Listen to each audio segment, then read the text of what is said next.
Hello and welcome to the Gratitude and Growth Podcast. I'm your host, Sarah Middich, and I am so happy you found your way here.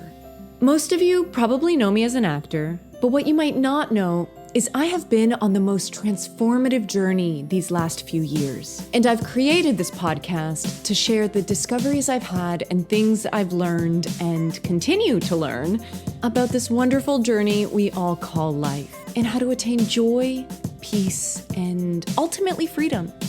Because I think that's what we're all striving for at the end of the day. I'm here to share some tools that can change your life, hone your mental discipline, and empower you to step into the highest version of who you want to be. I'm going to share my own journey of how I got here, but please do not live from my experience. My intention is for you to live from and create your own experience. Take what works, leave what doesn't. There is no right or wrong here. Just do you. Just be you. Okay? Alrighty.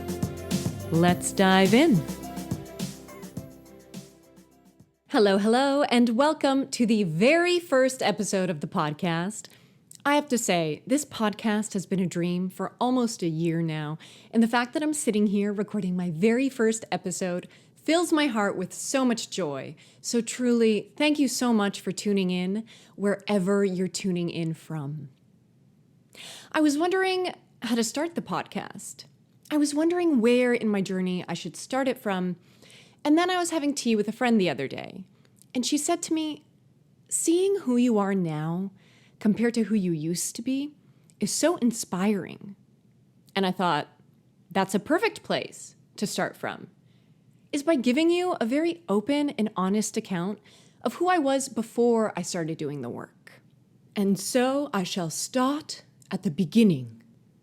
No, I'm just kidding. I'm going to start with the latest catalyst in my life that propelled me to change.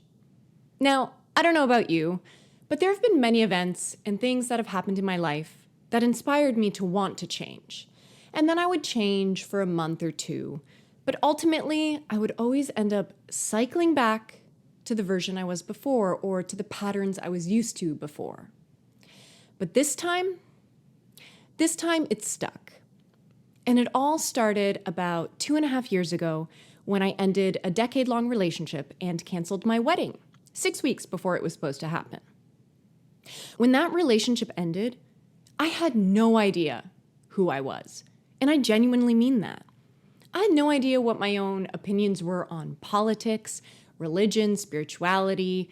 I had no idea what my own morals or values were. Honestly, I didn't even know what kind of music I really liked. And there's a couple reasons for this. The first is because I realized that I had wrapped up my identity in everything outside of myself. So what I mean by that is I wrapped it up in how much money was in my bank account, in how thin I was, in how externally beautiful people perceived me as, in how well I could cook a meal in the car that I drove, in how perfect my nails were, in how clean I kept my house. All of these things that at the end of the day had actually nothing to do with who I really was. And look, there's nothing wrong with wanting perfect nails and nice hair and a nice car and having money in your bank account. Nothing wrong with any of that. The problem for me was I'd wrapped up my value in these things. I had wrapped up my worth in them. The other reason was because I learned that for most of my life, I was always trying to be whoever I thought other people wanted me to be. So first and foremost, my romantic partners. I held a man's opinion of me as the highest value in my life. And so I would always try to figure out what the men in my life thought the perfect woman was. And then I would work to become that. But it wasn't even just with the men, with friends, coworkers, at random events. I had this incredible ability where I could walk into a room, listen to the people there for 5 minutes, decipher what they thought the perfect woman was, and then I would effortlessly slip into that persona. And I mean everything from different ends of the political spectrum to, with some people, I was the soulful artiste. With other people, I was the super chill actor. With some people, I cared about what I ate. With other people, I didn't care about what I ate. And so on and so forth. One of my biggest selling points as an actor is the fact that I'm a chameleon. I can literally do any role under the sun, and I can do it with full commitment. That's great for my acting career. Not so great for being a living, breathing human being, because what it leads you is to ultimately where I ended up, which is when you take all of that away, when you take away all that external validation, you're left with not knowing who you actually are. And so I have no idea who I am, and I'm alone for the first time in my life, and I'm living alone for the first time in my life. And it turns out that loneliness was my biggest fear.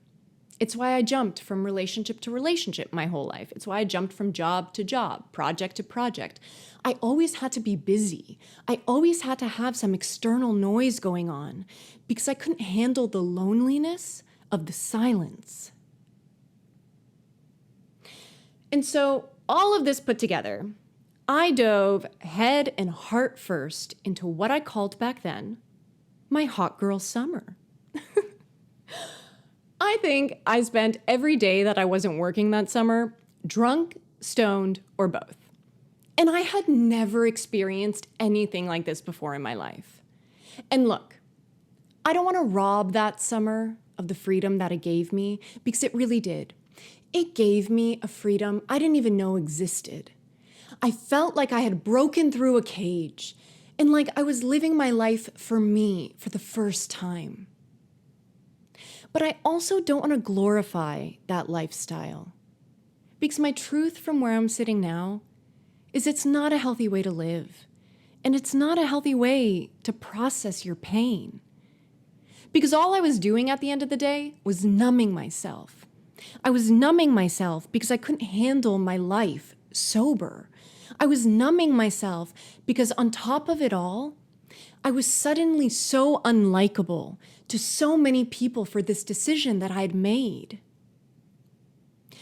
I think as human beings, the one thing we want above anything is to be loved, is to be likable, is to be lovable. That's why I would always adapt my personality.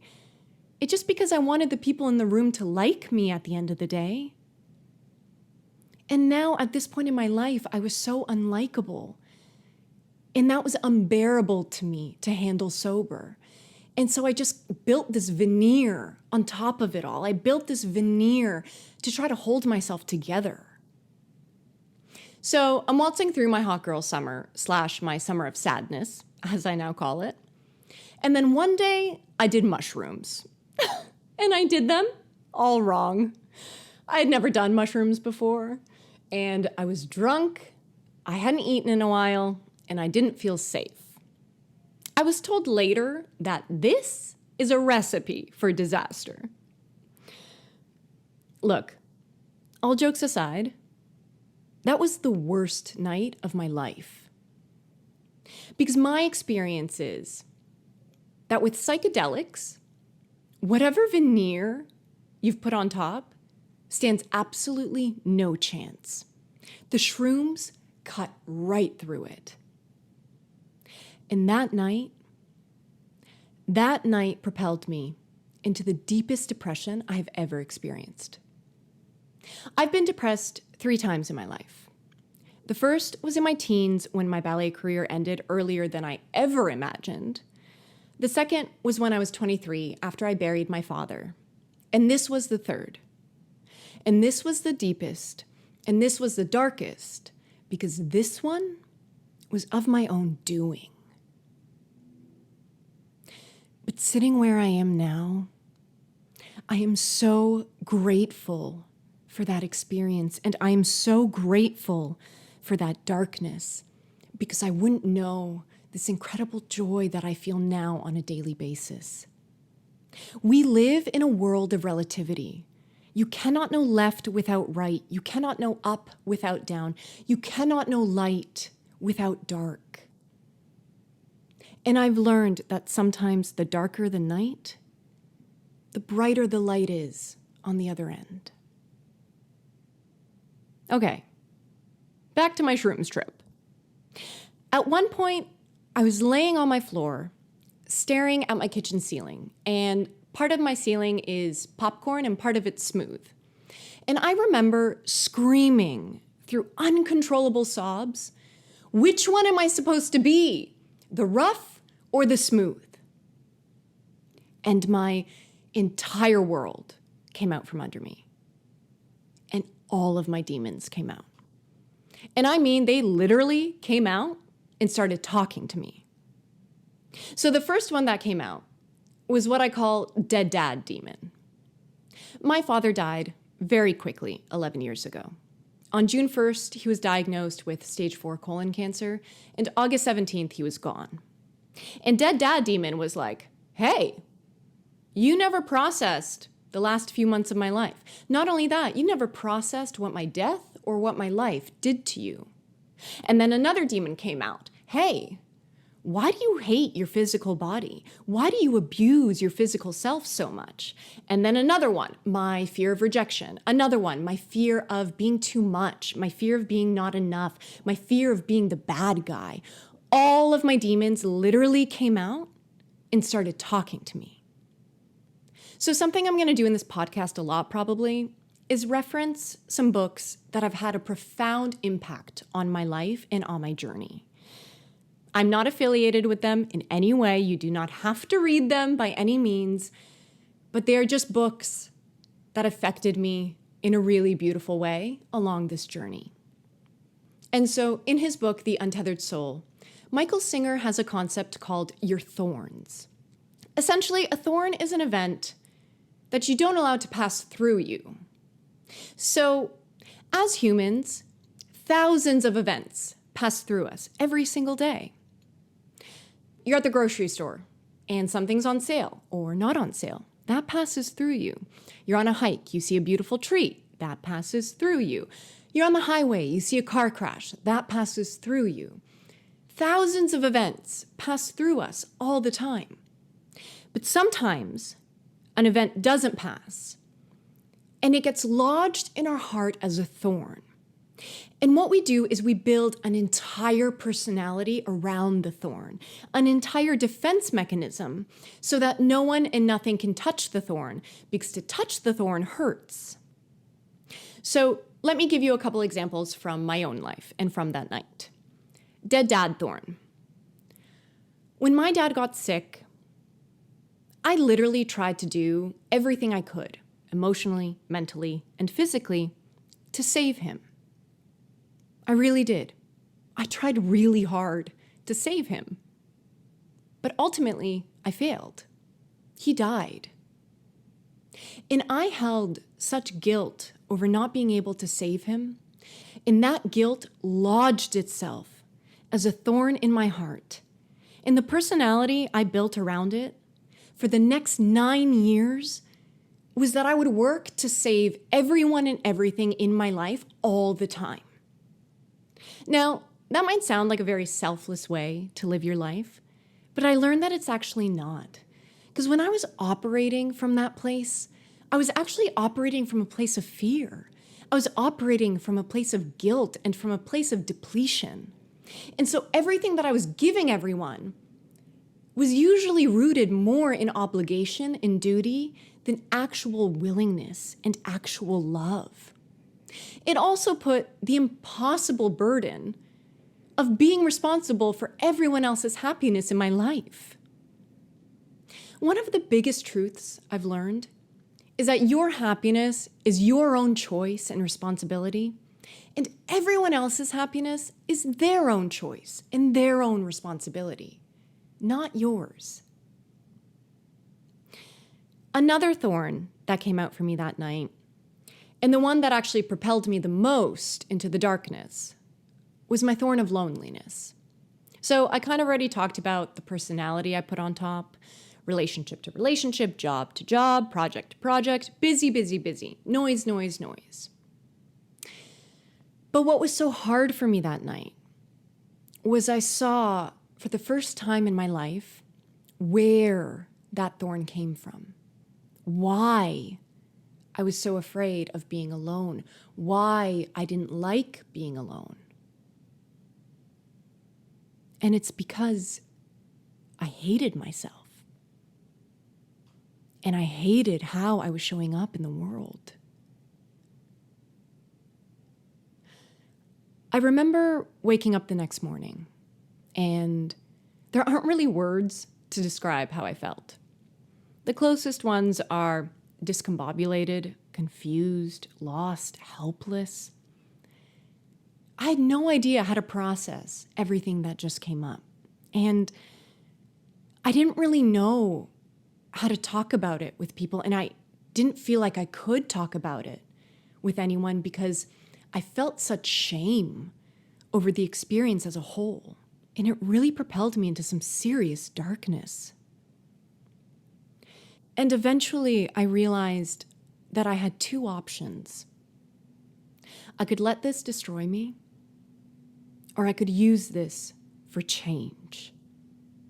And when I finally made the decision to change, which, for the record, took me a while to decide, because change is hard. I know one reason I feared change was because it meant embracing the unknown. And one reason I tried so hard to keep my life in this perfect, clean little box was because then it was predictable. Because then I knew how my day unfolded, and I knew how other people were going to act, and I knew what was going to happen, and I felt like I had some control, and everything felt very safe. But change is the opposite.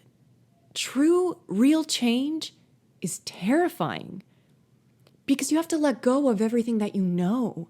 You have to let go of everything that feels safe. And so one of the first things that I did was I made a list of who I was. And I made this list not from an egotistical place, but also not from like a loving bias. I just took honest inventory of who I was and how I was showing up in the world. And this is what that list looked like. I'm riddled with anxiety, doubt, fear, and worry. I'm a people pleaser.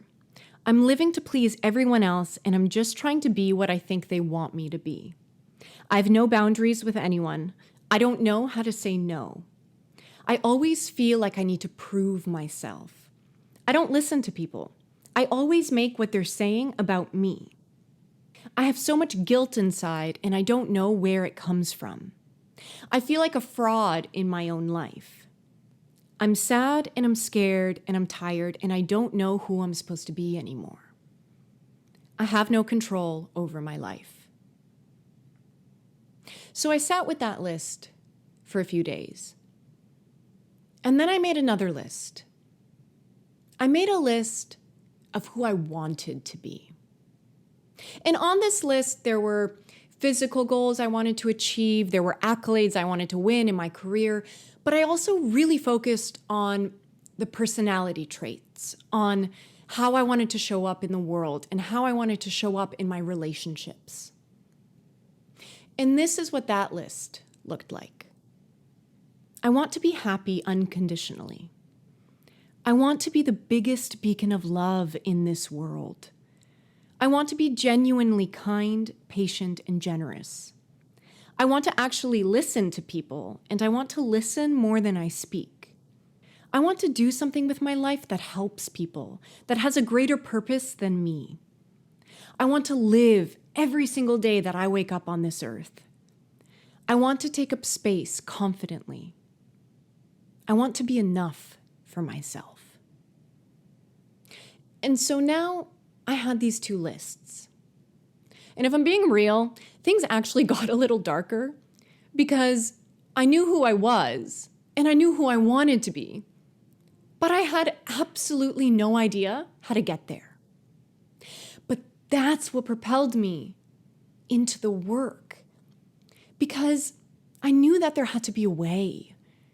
I knew that there had to be a way to be consistently happy. And I knew that there had to be a way that I could become the person that I've always wanted to be. And it all started with that list of who I was. And the beginning part of my work, honestly, was just gaining awareness.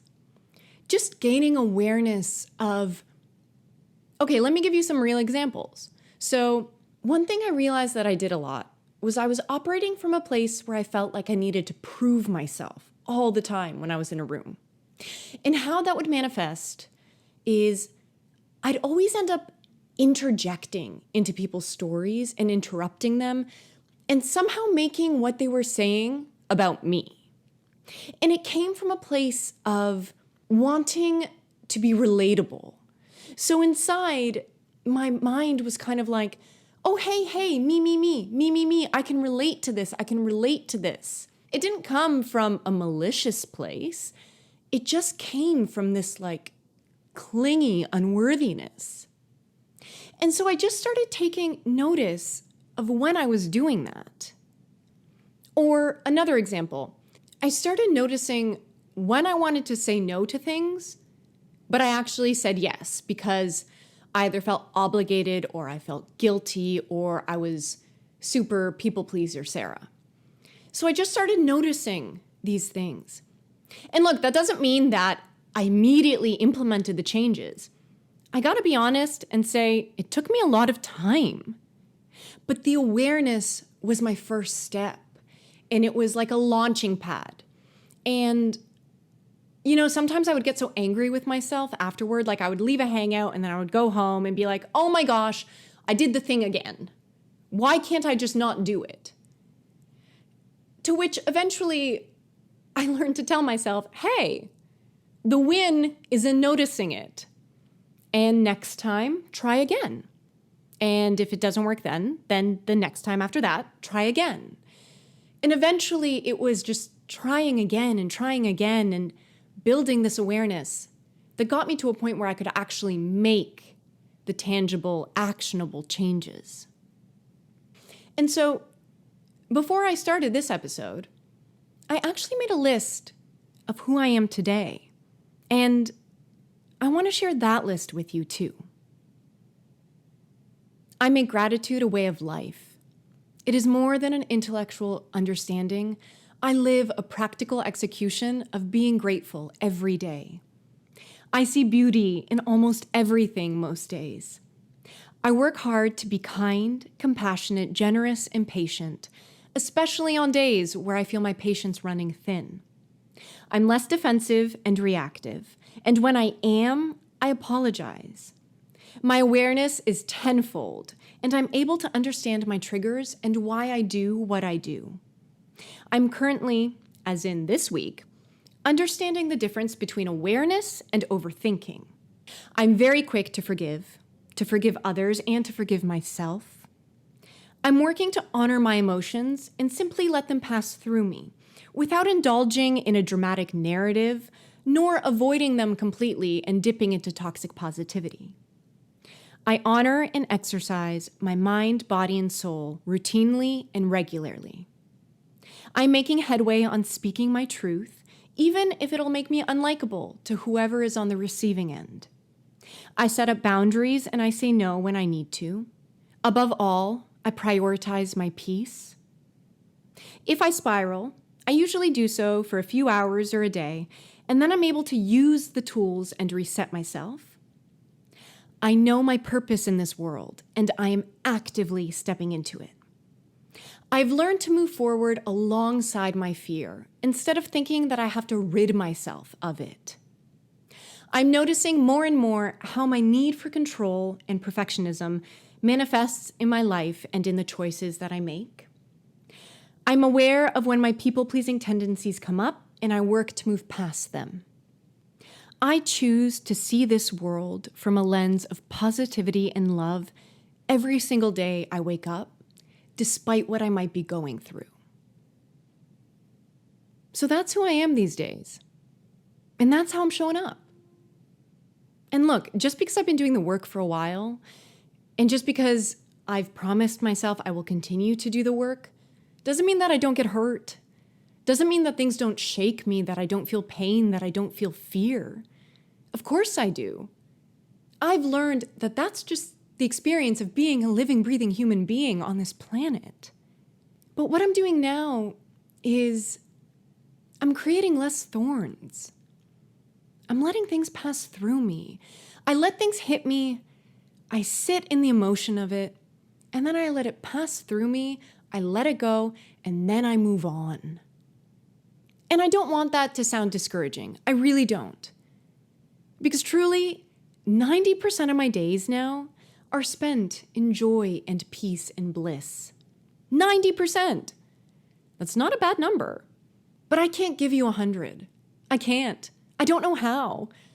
That's just not my experience. At least right now it isn't. So if you're looking for a quick fix or an overnight solution or a Band-Aid, my story can't offer you that. It can't. But if you're looking for ways to ground your life so that more of your days are spent in joy and peace and bliss, instead of doubt and frustration and fear and worry and anxiety, that I can offer you. And I can offer you that confidently. And for me, it all started with asking this one question: who am I? In a very real and honest way. And look, I don't think you need to have a terrible psychedelic trip to ask yourself these questions. I really don't. I did. That was my experience. For whatever reason, that had to be part of my story. But I also never had anybody asking me these things. I didn't even know to ask myself these questions, which is why I'm asking it of you. Who are you? When you take away the outside noise and you take away the distractions and the numbing agents that are so readily accessible and available, when you take away the alcohol and the drugs and the cigarettes and the toxic food, when you take away the devices and the phones and the social media and the TV and the movies and even the books, when you take it all away and you sit in the silence, who are you? Do you like that person? This is the person you're going to spend your entire life with. Do you love this person? These aren't easy questions to ask. And this isn't easy work to do. And so, if you decide to take a deep dive into your own journey like this, may I suggest two things? The first, do it gently. Our self-critics could win all the awards. They are so strong and always at the ready. And you might come head to head with certain things like I did that you didn't even know about yourself, that you didn't even know was in there. And so try to do it from a lens of love and forgiveness for yourself and compassion for yourself. And my second thing is, I highly recommend working with a professional support system. In my summer of sadness, I began working with an awesome therapist. These days, I'm working with a wicked life coach, and it's so wonderful to have somebody who isn't friends or family, somebody who has an intimate but objective perspective on my life, somebody that I can be so open and honest with, and somebody that I'm not afraid to, no, I'm going to correct myself. I am afraid sometimes to get ugly and messy with her. But that's also part of it. And it's such a gift to have somebody that I can talk about the deepest things I'm working on myself with. And I can talk about my deepest discoveries about my own existence. All right. I think this is a great place to wrap up for this first episode. But before I do that, I've decided that I'm going to end each episode with a prompt of gratitude. Now, I haven't had a chance to talk about gratitude yet, and it is my favorite topic to talk about in this whole wide world, and how when I really started infusing my life with gratitude, my entire perspective on this world, on my life, on everyone else on this planet completely changed. But also with these prompts, I want to show you how easy it is to infuse gratitude into your own day and how it doesn't even take any extra time. So for today, I'm going to keep it super simple. Wherever you're at in your day that you're listening to this, can you think of one thing so far that's happened today that you're grateful for? And it can be anything from your morning cup of coffee to a phone call with a friend or a loved one or a coworker, an assignment you've completed, a beautiful walk that you took, whether you worked out. It can be the bed that you slept on, food in your fridge, a roof over your head, literally anything, big or small. Can you take that one thing and can you hold it in your heart? And can you feel real, genuine gratitude for it? And if you're able to, out loud, can you say thank you and really mean it? That's it. That's all it takes. It's that simple. And look, you can choose more than one thing. You can choose as many things as you can find to be grateful for. The biggest truth I have learned is that the more things I find to be grateful for, the more things I receive to be grateful for. And the other truth that I have learned is that the more things I'm ungrateful for, the more things I'm focusing negatively on, the more things I receive that make me feel ungrateful. Anyways, okay, enough for today.